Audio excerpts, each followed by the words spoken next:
배버 한번 보겠습니다. 자, 배버의 공업 입지 이론인데, 자, 배버는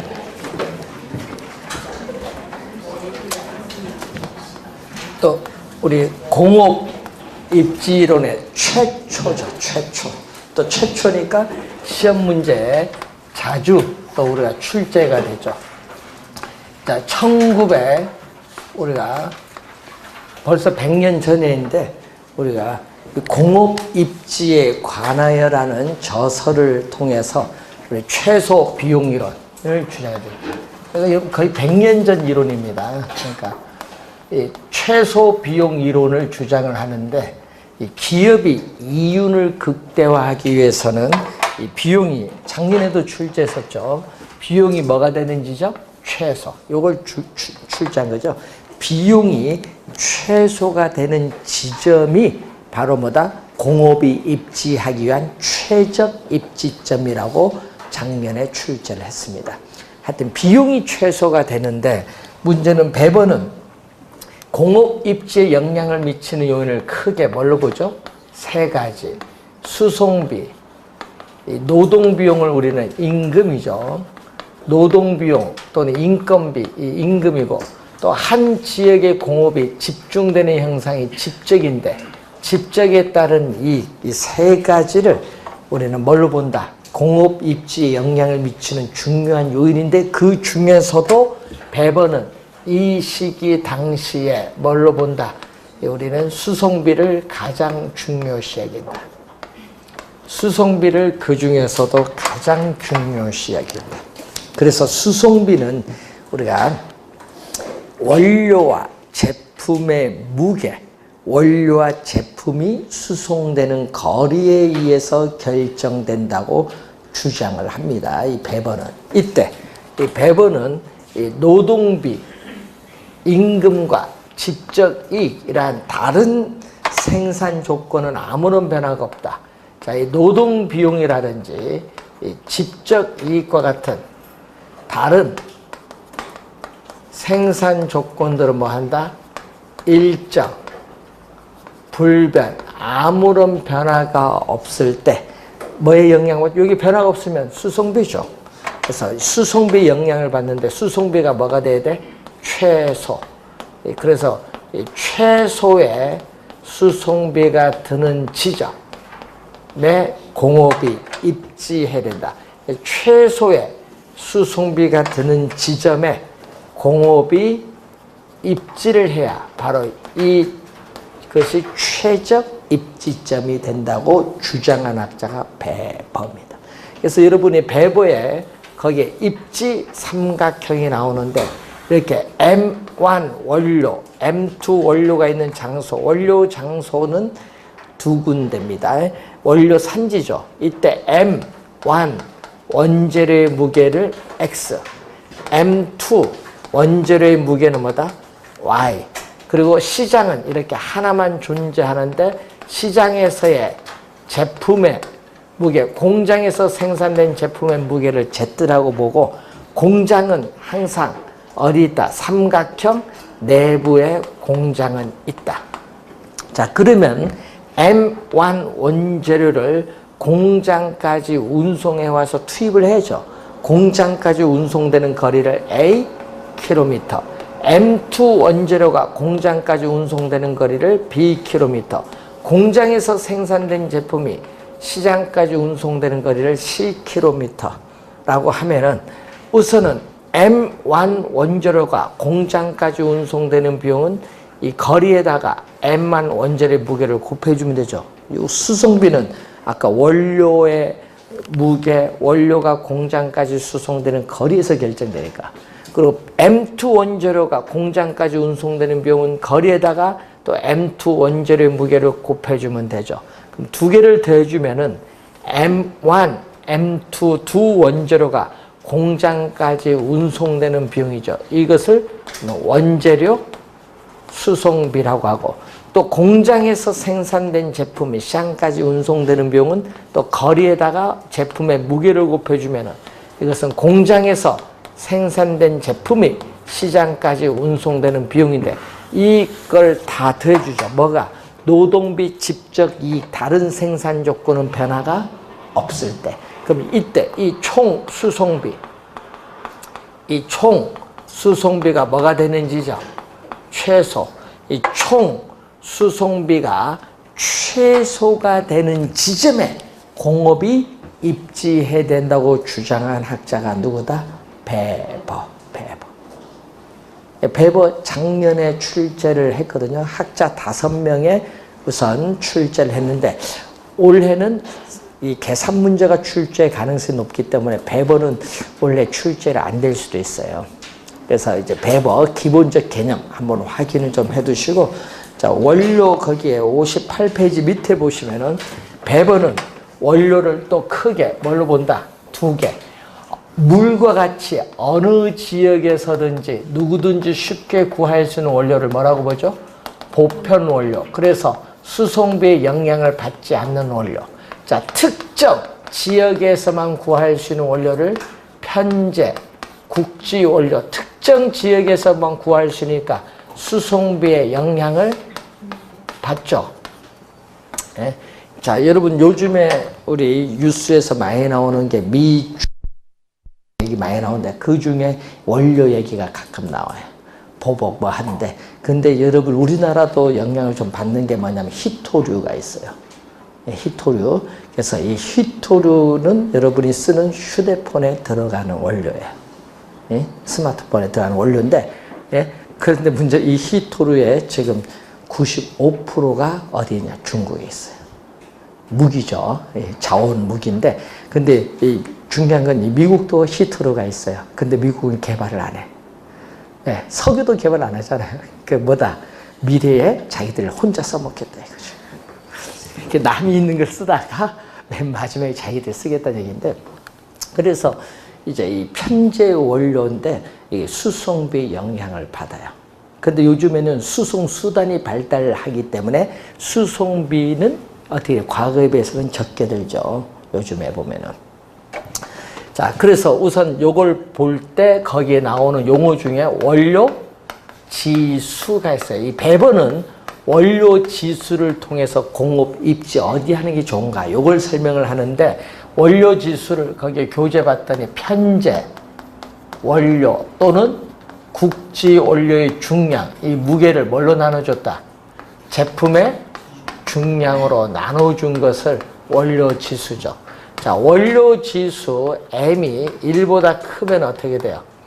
이 편제 원료의 중량이 제품의 중량보다 큽니다. 그러면 원료가 있는 장소에 공업이 입지해야 돼요. 왜냐하면은 시장에 입지하면요, 원료 운송하는 비용이 많이 들어서 안 돼요. 그래서 이때는 원료 산지에 입지해야 된다. 그래서 원료 이 지향형 입지 산업이다. 대표적으로 어떤 산업? 여기에는 가공하는 과정에서 제품의 중량이 감소되는 시멘트 산업 또는 무슨 산업? 재련 산업이 여기에 해당하죠.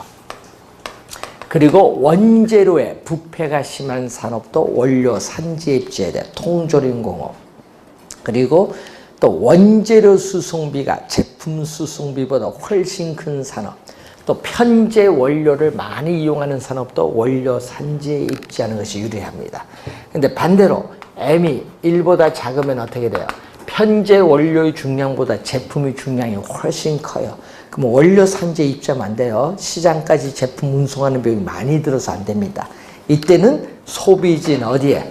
소비진 시장에 입지하는 것이 유리하죠. 이게 시장 지향형 입지 산업이죠. 이 가공하는 과정에서 제품의 중량이 뭐한다? 증가하는 산업으로서, 제품의 중량이 증가하는 산업으로서 우리는 맥주, 청량 음료 산업, 또 완제품의 부패가 심한 산업인 제빵 산업이라든지, 또 원재료 수송비보다 제품 수송비가 훨씬 큰 산업, 또 수송비의 영향을 별로 받지 않는 보편 원료를 많이 이용하는 산업은 어떻게 시장에 입지하는 것이 좋고, 또 중간재라든지 완제품을 생산하는 공장들도 일반적으로 시장에 입지하는 것을 선호하는 경향이 있습니다. 자, 여기 1이면 어떻게 돼요? 1이면은 분모 분자가 같기 때문에 수송비의 영향을 받지 않는 무슨 산업? 자유입지형 산업으로서 대표적인 조립산업인 항공기 같은 걸 예를 들어 볼 수 있죠. 자, 우리나라 인구는 5천 얼마? 300만 명?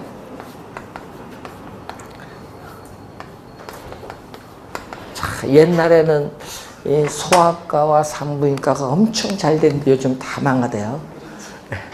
뭐 태어나야 뭐 되지. 그래서 요즘에는 미세먼지가 있어서 좀 옛날에 꼴등하던 학생들이 가던 피부과가 좀 1등이 간대요. 아니, 바뀌었어요. 그게 옛날 30년 전에는 소아과 산부인과 가다가 이제는 1등이 피부과 간대요. 그래서 요즘 세월이 많이 바뀌었구나 싶어요. 근데 우리나라는 5,300만 명인데 우리나라 요즘 문제가 많잖아요. 이 인건비인데 그래서 노동지향은 임금과 관련했어요. 그래서 미숙련공, 숙련공이 아니라 미숙련공 갖다 써도 돼요.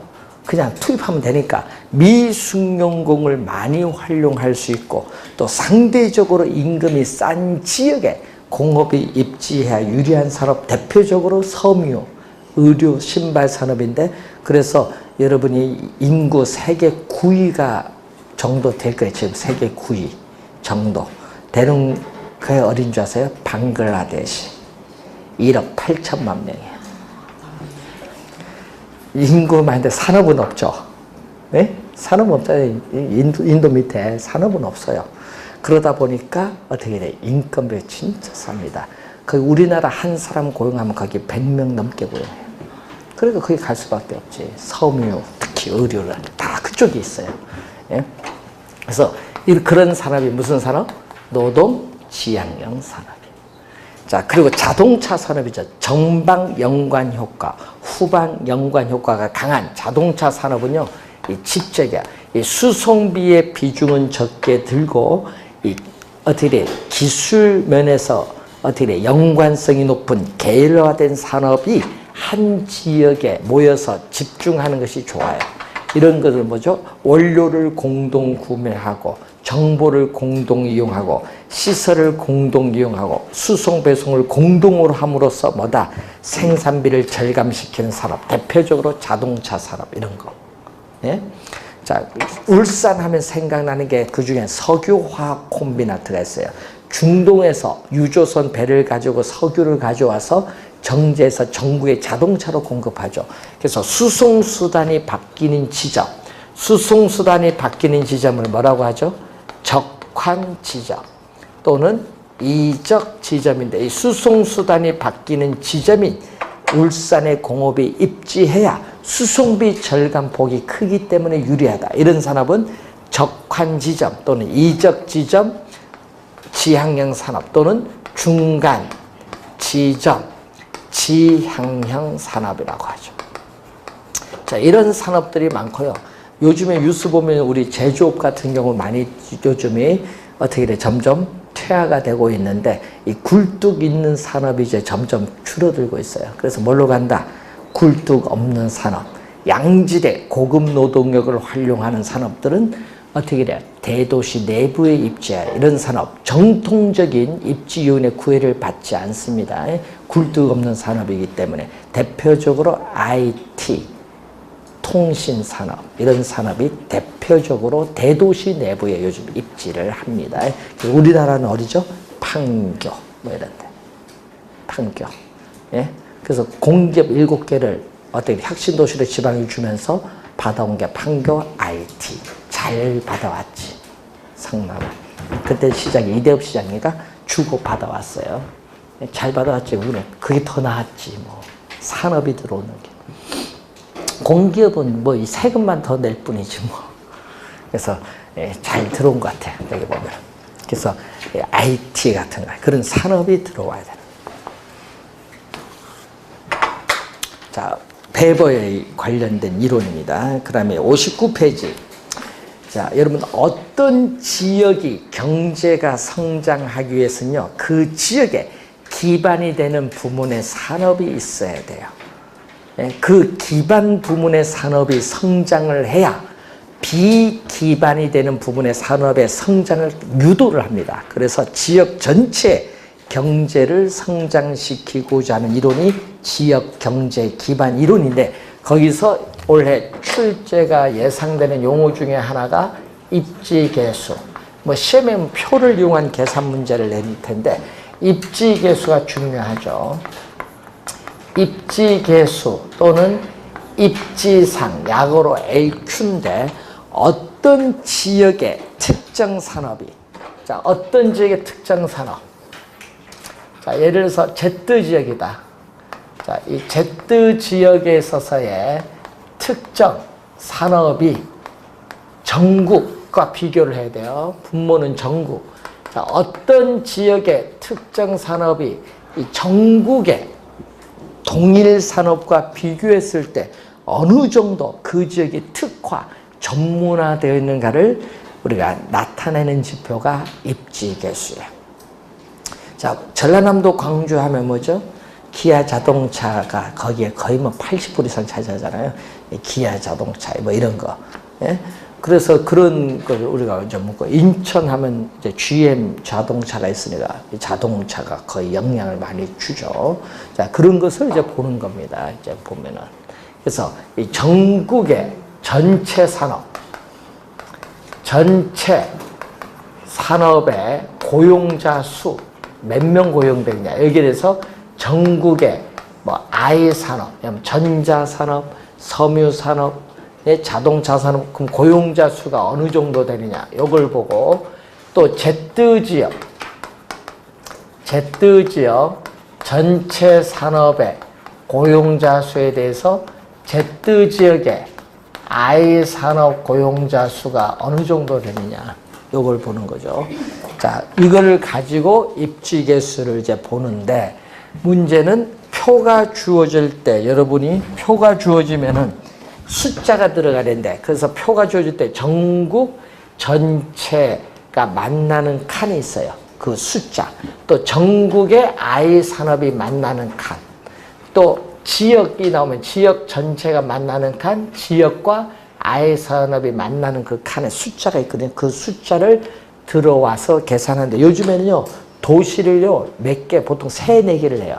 A도시, B도시, C, D, 3, 4개 낼 때 분모는 똑같아. 그러니까 분모는 하나만 계산하면 돼요. 분모는 똑같으니까 뭐만 계산하면 돼? 도시 4개, 요 분자만 계산을 빨리 하면 구할 수 있어요. 이런 것도 하나의 요령인데, 그래서 올해 출제 가능성이 높다. 자, 그리고 경제 기반 승수란 용어가 나와요. 자, 여러분이 어떤 지역의 경제 기반 승수를 보는데, 자, 예를 들어서 어떤 지역에 고용된 인구가 어느 정도 되냐, 총 고용 인구. 자, 여러분, 어떤 지역에 고용된 인구가 얼마다? 20만 명이 고용됐어요. 근데 그 지역에 기반이 되는 산업의 고용 인구가 20만 명이에요. 그럼 얼마죠? 얼마? 10이죠. 경제 기반 승수는 10이 돼요. 자, 이때 요 수식에서 그러면은 지역의 총 고용 인구는 뭐에서 요 경제 기반 승수, 경제 기반 승수에 뭐를 곱해주면 돼요? 요걸 곱해주면 되잖아. 뭐를? 기반 부문이 되는 산업의 고용 인구를 곱해주는데, 지금 얼마? 경제 기반 승수는 얼마? 10. 지금 여기서 10이 나와 있는 상태인데, 그 지역에. 그런데 기반 사업에서 올해 얼마를 고용했다? 1000명. 그럼 기반이 되는 그 산업에서 1000명 고용하면 곱해주면 그 지역의 고용은 얼마 늘어난다? 10,000명 늘어났어요. 10,000명. 그러면 10,000명에서 1000명을 뺀 나머지 9,000명은 어디서 고용됐다는 거죠? 1000명을 뺀 9,000명은 어디? 비기반 산업에서 고용이 됐다. 그 얘기입니다. 자, 그런 것을 여러분 간단히 이해를 해 두시면 되겠습니다. 자, 그래서 지역이 경제 성장을 하려면요, 산업이 있어야 돼요. 산업. 예. 그래서 여러분, 과천 같은 경우에는, 요 밑에 과천 같은 경우는 정부 청사를 했을 땐 산업이 없죠. 도시에 한계가 오는 거예요. 그러면. 근데 정부 청사가 떠나면서 그 지역이 이제 뭐죠? 이제 지식 기반 산업들이 들어오니까 과천은 뭐다? 이제 산업이 들어오면은 또 달라지죠. 왜? 오히려 정부 청사 있을 때보다 없을 때가 더 좋을 수도 있어요. 네? 그런 게 이제 달라지는 겁니다. 그러면 세종도 뭐가 있어야 돼요? 거기도 정부 청사만 있으면 안 돼요. 그럼 세종은 너무 한계가 있어요. 그러니까 거기는 진짜 공무원들만 있는 그 지역에 구성하니까 문제죠. 그러니까 주변 지역에 뭐가 있어야 돼? 산업이 들어와야 돼. 산업. 그러니까 산업이 들어가는 거죠. 그러니까 어떤 산업? 제발 굴뚝 없는 산업이 좀 들어와라. 그래서 이제 들어가잖아요. 그래서 우리 정부 관련된 기업이 들어가는 거예요. 그래서 한국원자력연구원이죠. 연구원에서 개발한 뭐가 있어요? 전 세계 수출하는데 상당히 잘 팔려요. 예, 그게 효과가 병원에서도 여러분의 그걸 약으로 먹으라고 많이 하는데 효과가 있어요. 그게 좀 싼가 모르겠는데 외국에 판매되는 건 좀 비싸더라고요. 그래서 그 한국 원자력 연구원에서 이제 가속기 돌리다가 그렇죠. 우연히 돌리다가 만든 약이야. 그래서 원래 한국 전력 직원들만 먹는 약인데 그것을 이제 일반에 판매하면서 엄청나게 회사가 컸어요. 그래서 대리인으로 먹어두었어요. 한국 콜마 대리인 둬서 원자력 연구원과 어떻게 돼요? 조인트에서 판매 대행회사를 만든 게 애텀입니다. 들어보셨어요? 예, 엄청난 회사입니다. 애텀이 한국 원자력 연구원이고 한국 콜마가 해서 판매 대행회사를 만든 게 애텀이. 거기서 생산되는 상품 공장을 세종에 딱 들어간 거예요. 뭐 안 들어봤어요? 예? 저도 애텀이 거 딱 하나 써요. 예? 치약. 제자한테 선물 받아서 떨어질만 한번 보내오시대요. 그 약이 좋죠? 예, 그 약이 좋습니다. 전 세계, 미국에 엄청나게 수출돼, 중국하고. 대단합니다.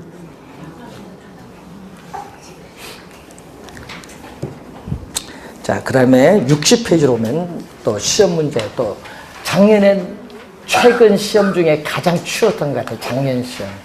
도시가 최초에 어떻게 형성이 돼서 앞으로 도시가 어떻게 발전되어 나갈 것인가를 연구하는 학문이에요. 도시 내부 구조 이론인데, 자, 우선은 이 이론을 배울 때는요, 1826년에 튀넨이라는 학자가 있어요. 이 튀넨이 발표한 이론이 이 고립국 이론입니다. 이 고립국 이론에서 튀넨은 이 시장에서 거리가 멀어짐에 따라 경작 재배되는 작물을 6가지 형태로 나누죠. 그럼 그 6가지 형태의 작물을 재배하는데 이 토지를 이용을 해야 되니까 이 토지를 이용한 대가인 지대를 지불해야 되는데 그 지대를 지불하는 모형이 우리가 6가지 작물을 재배하잖아요. 그래서 6가지 형태의 우리는 동심원 지대 모형이 나오는 거예요. 동심원 형태의 이 지대 모형을 우리가 주장을 해요. 고립국 이론에서. 튀넨은 이걸 응용을 한 겁니다. 그래서 튀넨의 6가지 형태의 동심원 지대 모형을 이용하는데 이 튀넨은 최초의 농업 입지 이론이야. 최초의 농업 입지론을 어디에 적용한 거죠? 도시 토지에 적용한 거예요. 도시 토지. 그래서 도시 토지에 적용해서 응용한 이론인데, 그래서 거의 100년이 지난 1925년에 나타난 버제스죠. 버제스는 미국 시카고 대학의 도시 사회학자입니다. 그래서 이 버제스의 여기 동심원, 요걸 그대로 따서 뭐라고 했죠? 동심원 이론이라고 하죠. 그래서 버제스의 동심원 이론입니다. 그래서 버제스는 미국의 뭐를 대상으로 했어요? 하나만 했어요. 미국의 시카고라는 하나의 도시만을 대상으로 하다 보니까 여러 개의 도시가 아니죠. 그래서 도시 내부 구조 성장 이론의 일반화에 결여되어 있다는 문제를 가지고서 하나만 대상으로 했기 때문에. 자, 도시에, 이거 실증적으로 분석했거든요. 시카고 도시를 실증적으로 분석했더니 도시의 핵심이 나오죠. 이 핵심이 뭐다? 중심 업무지구, CBD, 약어로 써요. 중심 업무지구는 정치, 경제, 문화, 금융 등이 중추적인 것들이 집합되어 있는 장소예요. 핵심이에요. 그 핵심에 밀려나서, 여기 밀려납니다. 이 핵심에서 밀려나서 뭐가 이루어진다? 이 퇴폐, 슬럼지구를 형성하는 요 두 번째가 세 번 출제했습니다. 요 지문 세 번. 두 번째 동심은 꼭 기억해야 돼요. 점이지대. 전이지역이라고도 하는데 점이지대. 두 번째 동심은. 그리고 세 번째는 공장의 근로자들이 거주하는 저소득 주택지역이 세 번째가 있고, 또 중상층 이상의 고소득층이 거주하는 게 네 번째 동심은. 다섯 번째는 위성도시예요. 교외에, 도심으로 출근하는 교외에 통근자들이 거주하는 지역, 이 다섯 번째 동심은 이렇게 나와요. 그래서 도시의 핵심으로부터 이렇게 뭐죠? 동심원상으로 몇 개, 다섯 개의 지구로 분화되면서 도시가 외연적으로 확산된다는 이론을 전개시킨 학자가 버제스. 또 최초니까 순서 꼭 기억해야 돼. 순서 기억할 때 중요한 건 이 점이지대가 몇 번째? 두 번째. 이게 키워드야, 항상. 용어가 좀 어려워요, 점이지대. 자, 그러면은 이 관련해서 동심원 상인데 이게 문제가 있죠. 도로 교통수단의 발달이 이 동심원 형태를 변형시킬 수 있는 이걸 무시, 간과하고 있다는 한계를 가져요. 이때 연구할 때는 그때는 도시가 어떻게 돼요? 도로교통수단의 발달이 미약할 때거든요. 그때 당시는. 자, 그래서 이 도시의 공간 구조, 여러분 도시의 공간 구조를 도시 생태학 관점에서 접근한 거예요. 도시의 공간 구조를 도시 생태학적인 관점에서 접근을 한 이론인데, 이 도시 생태학이라는 용어가 나오는데, 그래서 여러분 도시의 핵심에서 주거지, 거주지, 주거지가 분화되면서 외곽으로 이동을 하는데 여기 들어오는 걸 뭐죠? 침입이죠. 그래서 거주지 또는 주거지가 이 분화되고 있는 형상, 도시 핵심에서 분화돼서 외곽으로 이동하는 이 형상을 뭘로? 어떤 지역에 들어오는 걸 뭐죠? 생태학적 용어 침입. 그 지역의 원주민과 뭐를 해야 돼요? 경제. 또 해서 그 지역의 다른 지역으로 변화하는 천이. 그래서 이 생태학적인 용어인 침입, 경제, 천이 등의 과정으로 설명한다. 과정으로 설명한 학자가 바로 누구냐면은 버제스의 이론입니다. 버제스. 자, 버제스의 최초의 이론이죠.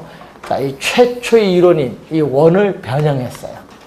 이 동심원을 변형을 해서 이번은 한 개의 도시라서 일반화에 결여되어 있는데 그걸 비판을 수용해서 이번은 한 개가 아니라 미국에 몇 개냐면은 142개의 도시에 이 상세한 주택 임대 자료를 수집해서 분석을 한 거죠. 분석을 해서 나타난 이론입니다. 이제 1939년에 나타난 호이트라는 학자에서 나타난 선형 이론 또는 교통의 축을 따라서 개발 축이 형성된다는 또 뭐다? 축 이론이라고도 하죠. 축 이론.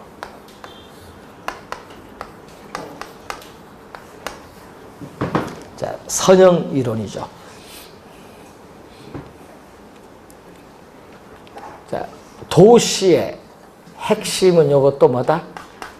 중심 업무지구. 핵심은 또 하나. 요 두 개는 핵심은 하나. 그런데 이 도시의 핵심은 하나인데 교통의 축을 따라서 이렇게 도심에서 뭐가 돼요? 방사가 되는데 그 모양이 이렇게 뭐를 띠고 있다? 부채꼴을 띠고 있다. 뭐 이런 얘기겠죠. 부채꼴. 자, 그래서 동질적 이용이 도심에서 시작이 되는데 뭐를 따라서? 도심에서 시작되는데 교통망을 따라서 도시는 성장하는데 그 모양이 꼭 우리는 무슨 모양을 띠고 있냐면은 부채꼴. 선은 부채꼴, 형은 모양. 이 부채꼴 모양을 쐐기 형태라고 하죠. 쐐기, 이런 모양이 쐐기라고 하죠. 쐐기 형태다.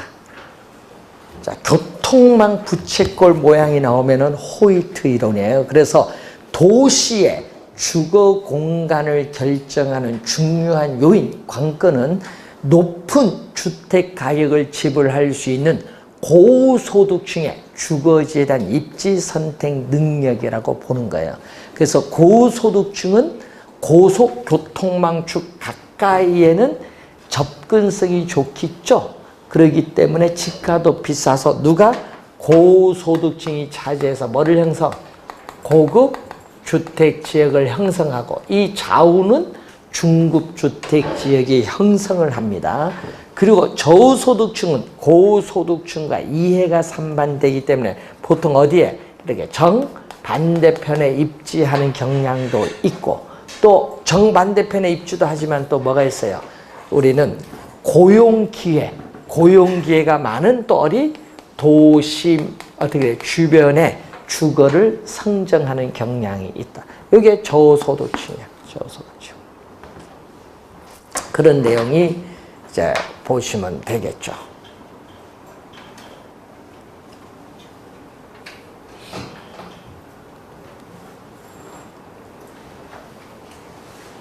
자, 그래서 주거 입지의 이동이라든지 변화를 설명하는 데 있어서 특히 고소득층의 주거지의 역할을 지나치게 강조한 이론에 불과하다는 한계를 가져요. 뭐 문화 이런 것도 고려도 하지 않았고. 자, 세 번째 해리스 울만이 나오는데 자, 동심원 이론과 선형 이론의 장점을 이용해서 나타납니다. 그래서 1945년에 나타난 해리스와 울만의 연구에 의해서 나타난 이론이죠. 바로 다 핵심 이론. 자, 여러분 도심은 원래 몇 개 있었어요? 도심은 하나잖아요. 핵심 하나인데 핵심이 여러 개입니다. 그래서 도심이 하나밖에 없었는데 이것이 도심이 기능이 어떻게 돼? 전문적으로 뭐가 돼? 분화가 되면서 부도심이 나타나는 거예요. 그래서 대도시나 거대 도시의 설명에 적합한 이론인데 도심의 기능이 전문적으로 분화되면서 부도심이 나타나죠. 그래서 다핵이 형성되는 겁니다. 그래서 도시, 토지 이용의 패턴, 유형이 하나의 유일한 핵심으로 된 것이 아니라 분산, 이산되는 여러 개의 핵심이 형성되면서 도시 전체가 성장한다는 이론을 전개시킨 학자입니다. 그래서 다핵을 우리 성립, 작년 시험에 요 성립시키는 요인 4개 중에 3개가 보기에 출제했었죠. 박스에. 첫 번째는 뭐죠? 어떤 활동은 특정의 위치나 특수한 시설을 요구함으로써 다액이 형성되고 도심에서는 지대가 비싸요. 그래서 도심의 높은 지대를 지불을 하기 어려운 업종은 도심에 입지 못하죠. 어디로 가야 돼? 도시 외곽에 입지함으로써 다액이 형성되고 또 같은 업종 또 뭐가 있냐면 동종 같은 업종의 활동에는 모여야 돼. 동종은 모여야 돼. 이걸 뭐죠? 상호 집합하여 이익을 추구하는데 모이는 걸 뭐죠? 한 장소에 모이는 걸 집적 분산이 아닙니다. 집적 지향성 분산 지향성이 아니다.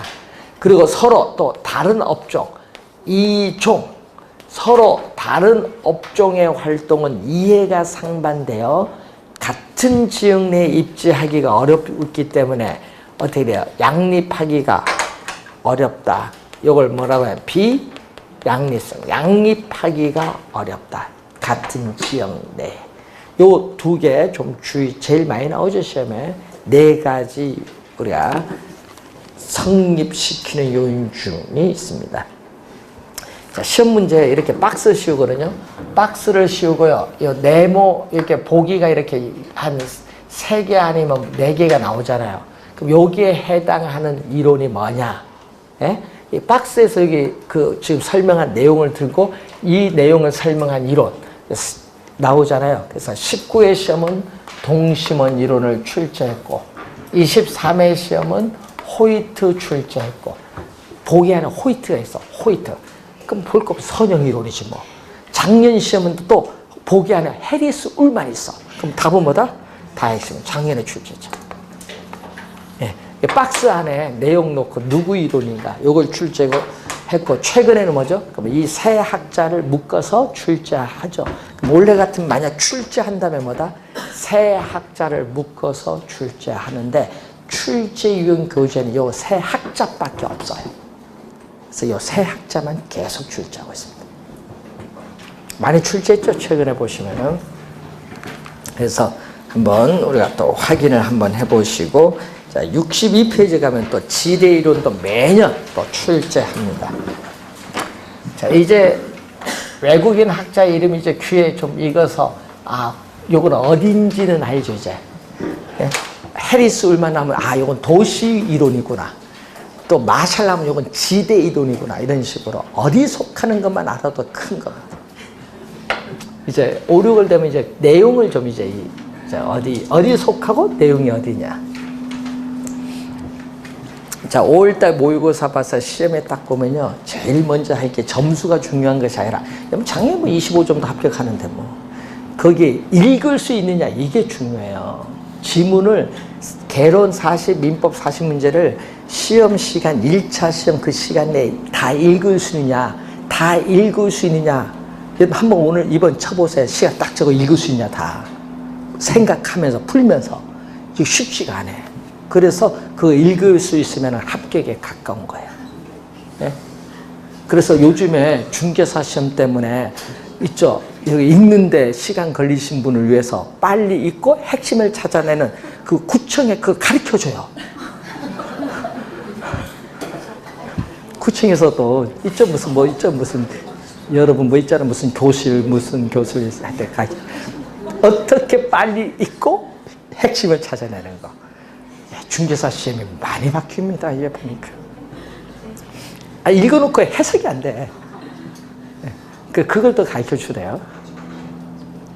빨리 읽는 방법. 예? 자, 그래서 우리 중고등학생한테 보면, 중고등학생 문제 보면 딱 들어오면 여기 다 들어온대요. 들어오면서 머릿속에서 벌써 생각을 다 된대요. 예. 여러분은 들어오면 잊어버리잖아요. 그 차이. 그 차이입니다. 그래서 잘 정리하시면 될 것 같아요. 그래서 우선 학자들의 견해 출제하는데 지대 이론도 출제를 합니다. 자, 지대 이론에서 이제 여러분이 먼저 공부를 해야 될 이론이 누구죠? 고전학파. 자, 고전학파는요, 1700 거의 70년, 거의 100년간이죠. 거의 100년간의 시대인데, 자, 이 시대에서 토지는 뭐냐? 토지는 자연적으로 인간의 노동이라는 힘이 없이 자연적으로 주어져 있는 물건이에요. 그렇기 때문에 토지는 여러분 사용하여도 소모가 되지 않는 특성을 가져요. 그래서 토지의 자연적 특성을 고전학파는 강조를 해요.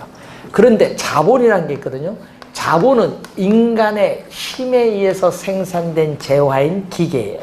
기계는 사용함에 따라 뭐가 돼요? 소모가 되니까 이걸 우리는 고전학파의 학자들은 이걸 토지 자본을 우리는 구별한다는 거예요. 구별하고, 그리고 여기다가 또 노동이죠. 그래서 이 토지, 자본, 노동을 투입을 해서 생산한 총생산물. 자, 생산한 총생산물에서 뭐를 빼느냐?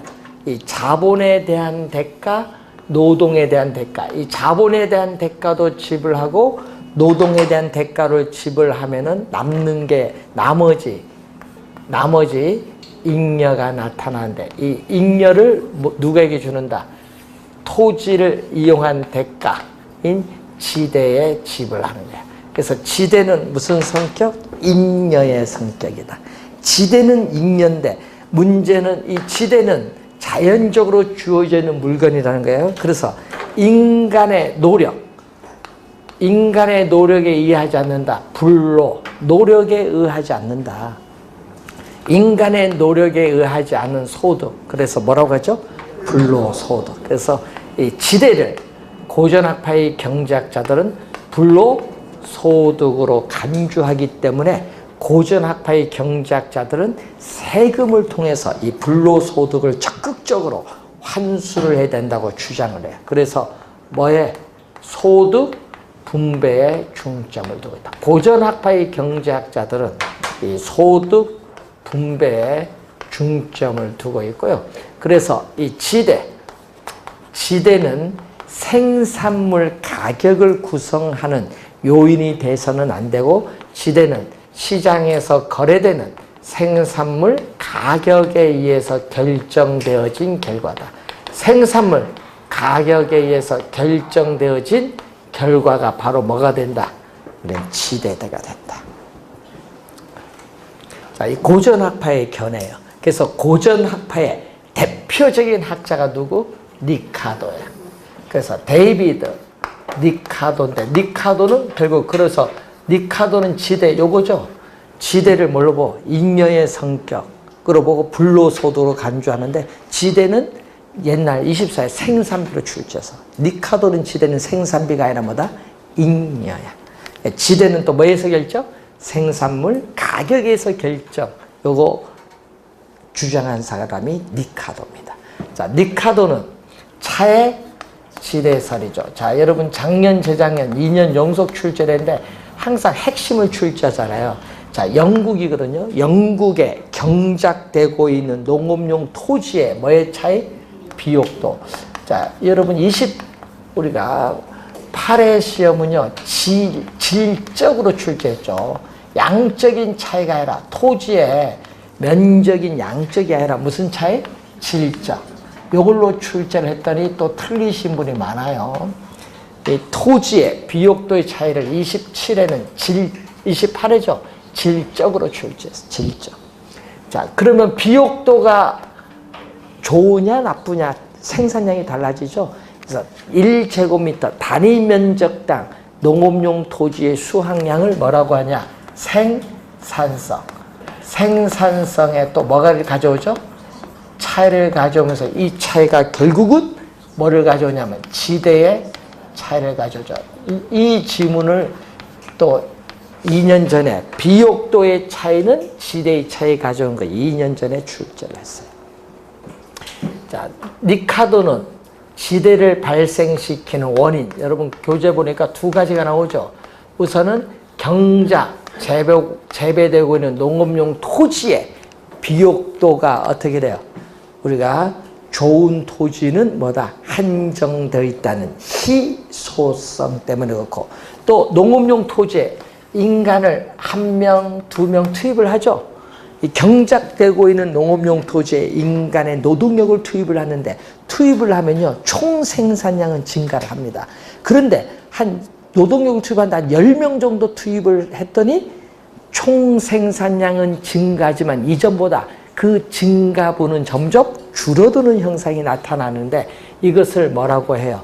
수학 체감의 법칙이라고 해요. 그래서 수학 체감의 법칙이 작용한다는 것을 전제로 해요. 그 두 가지를 대표적 지대를 발생시키는 원인. 이것도 한 3번 출제했었고, 또 토지의 비옥도가 높은 토지를 뭐죠? 농업용 토지의 비옥도가 높은 토지를 우둥지. 우둥지에서는 수확량이 많이 생산되겠지. 비옥도가 좋으니까. 생산성. 토지의 비옥도가 낮은 토지는 뭐죠? 열등지라고 하는데, 여러분 리카도는요 지대를 뭐라고 본 줄 아세요? 리카도는요 지대는 시장에서 거래되는 생산물, 농산물 가격에서 이 생산물을 생산하는 데 드는 비용을 뺀 게 지대인 이윤이에요. 리카도는. 그런데 문제는 이 열등지는 열등지 앞에 뭐를 붙여요? 가장 최자야. 열등지 중에서도 열등지다. 그래서 이 최열등지를 리카도는 뭐라고 설명하냐면 한계지인데, 최열등지를 토지, 농업용 토지의 생산성이 뭐다? 가장 낮은 거예요. 이 최열등지 한계지는 이 생산성이 가장 낮은 토지로서 생산성이 가장 낮기 때문에 생산물 가격과 생산비가 서로 같다고 주장을 해요. 그래서 이걸 기준합니다. 생산성이 가장 낮은 토지인 한계지를 기준해서 이보다 더 높은 비옥도를 가진 우둥지에 대한 이 생산성에 대한 대가를 지대로 지불을 해야 된다는 이론이 바로 차액지대서인데, 차액은 요거거든요. 요걸 기준, 생산성이 가장 낮은 이걸 기준했을 때 두 토지의 생산성의 차액만큼 뭐를 지불한다? 지대. 그래서 차액지대라는 용어가 나온 거예요. 차액지대. 그러니까 두 토지의 생산성의 차이다 이 말이에요. 요걸 기준했으니까. 차액지대의 개념입니다. 그런데 문제는 최열등지는 어떻게 돼요? 최열등지에서는 생산물 가격, 생산비가 같으니까 지대는 뭐다? 제로다. 그래서 여러분 리카도는 한계지에서는 지대가 발생하지 않는다. 그런데 실제는요, 실제는 지대가 발생하고 있거든요. 이걸 설명 못해요. 이걸 설명 못하는 것을 마르크스가 설명을 했고, 또 여기서 토지의 비옥도가 동일하면은 생산성도 동일하고 지대도 동일합니다. 근데 지대도 동일해야 되는데 비옥도는 같은데 지대가 또 차이가 있어요. 이걸 또 설명 못해. 그것을 왜 설명 못하느냐? 리카도는 뭐를 경시했기 때문에? 위치 문제를 경시했기 때문에 그렇다. 위치 문제를 뭐 했기 때문에? 경시했기 때문에 이런 형상이 나타난다. 리카도는 시험에 많이 나오는 학자입니다. 올해도 출제가 예상되는데, 리카도는 위치 문제 경시했고 비옥도의 차이라는 걸 항상 염두에 두셔야 돼요. 자, 우선 여러분 교재에 거기에 62페이지의 중간까지 우선 설명을 했고, 잠시 쉬고 마르크스부터 하겠습니다.